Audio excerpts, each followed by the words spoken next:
ಹುಬ್ಬಳ್ಳಿಯಲ್ಲಿ 5 ವರ್ಷದ ಬಾಲಕಿ ಕೊಲೆ ಘಟನೆ ನಡೆದ 6 ಗಂಟೆಯೊಳಗೆ ಪೊಲೀಸರ ಗುಂಡೇಟಿಗೆ ಬಿಹಾರ್ ಮೂಲದ ಆರೋಪಿ ಬಲಿ. ಹುಬ್ಬಳ್ಳಿಯ ಅಧ್ಯಾಪಕ್ ನಗರದಲ್ಲಿ 5 ವರ್ಷದ ಬಾಲಕಿಯನ್ನ ಅಪಹರಿಸಿ ಅತ್ಯಾಚಾರ ಮಾಡಿ ಕೊಲೆ ಮಾಡಿದ್ದ ಬಿಹಾರ್ ಮೂಲದ ಆರೋಪಿ ಪೊಲೀಸರ ಗುಂಡೇಟಿಗೆ ಬಲಿಯಾಗಿದ್ದಾನೆ. ಪೊಲೀಸರು ಸಿಸಿಟಿವಿ ದೃಶ್ಯಾವಳಿಗಳನ್ನು ಆಧರಿಸಿ ಆರೋಪಿಯ ಪತ್ತೆಗಾಗಿ ಹಲವು ತಂಡಗಳನ್ನು ರಚಿಸಿದ್ದರು. ತನಿಖೆಗೆ ಇಳಿದ ಪೊಲೀಸರಿಗೆ ಆರೋಪಿ ರಿತೇಶ್ ಕುಮಾರ್ ಇರುವ ಜಾಗ ಪತ್ತೆಯಾಗಿತ್ತು. ಈ ವೇಳೆ ಪೊಲೀಸರು ಆರೋಪಿಯನ್ನ ಬಂಧಿಸಲು ಮುಂದಾದರು.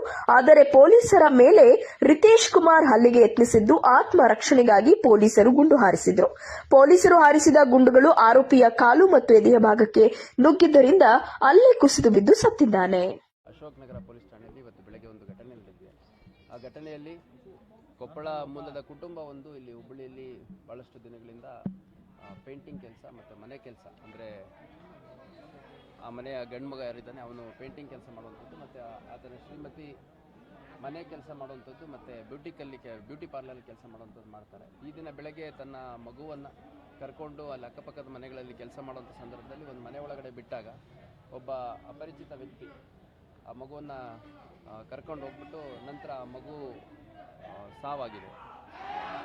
ಅಲ್ಲಿ ಎಲ್ಲಿಂದ ಮಗು ಎತ್ಕೊಂಡು ಹೋಗ್ಲಾಗತ್ತೆ ಆ ಮನೆಯ ಎದುರು ಭಾಗ ಒಂದು ಚಿಕ್ಕ ಶೀಟಿನ ಮನೆಯಲ್ಲಿ ಅದರ ಒಂದು ಬಾತ್ರೂಮಲ್ಲಿ ಮಗುವಿನ ಮೃತ ದೇಹ ಸಿಕ್ಕಿದೆ. ಇಮಿಡಿಯೇಟಾಗಿ ದೇಹ ಅಂದರೆ ಆ ಮಗು ಸಿಕ್ಕಿದೆ. ಅದನ್ನು ಇಮಿಡಿಯೇಟ್ ಶಿಫ್ಟ್ ಮಾಡಿದಂಥ ಸಂದರ್ಭದಲ್ಲಿ ಬ್ರಾಡ್ ಡೆಡ್ ಅಂತ ಹೇಳಿದ್ದಾರೆ. ಆದಷ್ಟು ಬೇಗ ಆರೋಪಿಯನ್ನು ಪತ್ತೆ ಮಾಡಲಾಗುತ್ತೆ ಮತ್ತು ಅಗತ್ಯ ಕಾನೂನು ಕ್ರಮವನ್ನು ಕೈಗೊಳ್ಳಲಾಗುತ್ತೆ. ಆರೋಪಿ ಹಿನ್ನೆಲೆ ಏನಂತ ಅದೇನು ಗೊತ್ತಾಗಿಲ್ಲ. ಆರೋಪಿ ಹಿನ್ನೆಲೆ ಏನು ಅಂತ ಗೊತ್ತಾಗಿಲ್ಲ. ಈಗಾಗಲೇ ನಮ್ಮ ಅಧಿಕಾರಿ ಸಿಬ್ಬಂದಿಗಳು ಆರೋಪಿಯನ್ನು ಪತ್ತೆ ಮಾಡಲಿಕ್ಕೆ ಮತ್ತು ಆರೋಪಿಯ ಹಿನ್ನೆಲೆ ಏನು, ಯಾರು ಆರೋಪಿ ಅಂತ ಅಕ್ಕಪಕ್ಕ CCTV ನೋಡುವಂಥದ್ದು ಮತ್ತು ಯಾರು ಅನ್ನೋಂಥದ್ದು ಕೂಡ ಪತ್ತೆ ಮಾಡೋದು.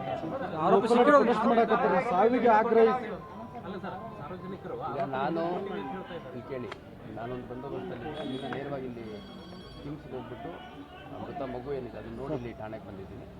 ಇನ್ನೂ ಫರ್ದರ್ ಡೀಟೇಲ್ಸ್ ಏನಿದೆ ನಮ್ಮ ಅಧಿಕಾರಿಗಳಿಂದ ತೊಗೊಂಡು ನಾನು ಮತ್ತೆ ಫರ್ದರ್ ಸರ್ ರೇಪ್ ಅಟೆಂಪ್ಟ್ ಏನಾದರೂ ಆಗಿದೆ ಅದ್ರ ಬಗ್ಗೆ ಮಾಹಿತಿ ಇಲ್ಲ.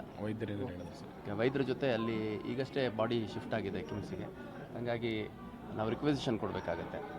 ಯಾರು ಮೃತ ಮಗು ಇದೆ ಅವ್ರ ಪೋಷಕರ ಕಡೆಯಿಂದ ಕಂಪ್ಲೇಂಟ್ ತೊಗೊತಾ ಇದ್ದೀವಿ. ನಾವು ಕಂಪ್ಲೇಂಟ್ ತೊಗೊಂಡ ತಕ್ಷಣ ಮಗುಗೆ ಎಲ್ಲವನ್ನೂ ವಿಚಾರ ಮಾಡಲಿಕ್ಕೆ ನಾವು ರಿಕ್ವೆಸಿಷನ್ ಕೊಡ್ತೀವಿ. ಕಾಸ್ ಆಫ್ ಡೆತ್ ಏನಾಗಿದೆ, ಯಾಕಾಗಿದೆ, ಆಮೇಲೆ ಮಗು ಮೇಲೆ ಏನಾದರೂ ಬೇರೆ ರೀತಿ ದೌರ್ಜನ್ಯಗಳೇನಾದರೂ ಆಗಿದೆಯಾ ಅನ್ನೋಂಥದ್ದು ಪರಿಶೀಲನೆ ಮಾಡಲಿಕ್ಕೆ ನಾವು ಇನ್ಕ್ವೆಸ್ಟ್ ನಂತರ ರಿಕ್ವೆಸಿಷನ್ ಕೊಡುವಂಥ ಸಂದರ್ಭದಲ್ಲಿ ಕೊಡ್ತೀವಿ. ಈಗ ಪೋಷಕರು ಅದೇ ಆ ಸೈಟಲ್ಲಿ ಕೆಲಸ ಮಾಡ್ತಾ ಇದ್ದಾರೆ ಸರ್ ತುಂಬ ದಿವಸದಿಂದ. ಪೋಷಕರು ತಂದೆ ಏನಿದ್ದಾರೆ ಮಗುವಿನ ತಂದೆ ಪೇಂಟಿಂಗ್ ಕೆಲಸ. ಆರೋಪಿ ಕೂಡ ಸಾವನ್ನಪ್ಪಿದ್ರು. ಅವನೇನು ಸಾವನ್ನಪ್ಪಿದ್ದಾನೆ ಅದು ನಮ್ಮ ಮಕ್ಕಳ ವಯಸ್ಸು ನನಗೆ ನಿಜಕ್ಕೂ ಭಾಳ ನೋವಾಗ್ಯದ. ಈ ರೀತಿ ಸಮಾಜ ಹೆಂಗಾಗಿದೆ ಅಂತನ್ನೋದು ಭಾಳ ಆಘಾತ ಆಗ್ಯದ. ತಾಯಿ ಮಾತು ಕೇಳಿ 4.5 ವರ್ಷ ರೀ. ಏನು I don't have any words. ಹೆಂಗೆ ಮಾಡ್ತಾರೆ ಹಿಂಗೆ ಇದು ಏನು ನನಗೆ ಅರ್ಥ ಆಗ್ತಾ ಇಲ್ಲ ಇದು. ಯಾಕಂದರೆ ನಾ ಬರೋ ಮಂದಿಗೆ ಮನೆಯಿಂದ ನಮ್ಮ ಮೊಮ್ಮಗ 1 ವರ್ಷ, ಮೊನ್ನೆ ಬೆಂಗಳೂರಿಂದ ಬರೋ ಮುಂದೆ 2.5-3 ವರ್ಷದ ನಮ್ಮ ಮೊಮ್ಮಗಳು. ಈ ರೀತಿ ಒಂದು ಭೀಕರ ವಾತಾವರಣ ಅಥವಾ ಈ ರೀತಿ ಒಂದು ಪರಿಸ್ಥಿತಿ ನಿರ್ಮಾಣ ಆಗ್ತದೆ ಅಂತಂದರೆ ಯಾವ ರೀತಿ ಮಾನಸಿಕತೆ ಆಗ್ತಾಯಿದೆ ಅನ್ನೋದು ನಿಜಕ್ಕೂ ಭಾಳ ಆಘಾತ ಉಂಟಾಗ್ಯದ. ನನಗೆ ನಿಜಕ್ಕೂ ನೋವಾಗ್ಯದ. ನಾನೇನಿದ್ರಾಗ ಯಾರನ್ನೂ ದೂಷಿಸ್ತಾ ಇಲ್ಲ, ಯಾರನ್ನೂ ಬೈತಾ ಇಲ್ಲ, ನೋ ಪೊಲಿಟಿಕಲ್ ಸ್ಟೇಟ್ಮೆಂಟ್.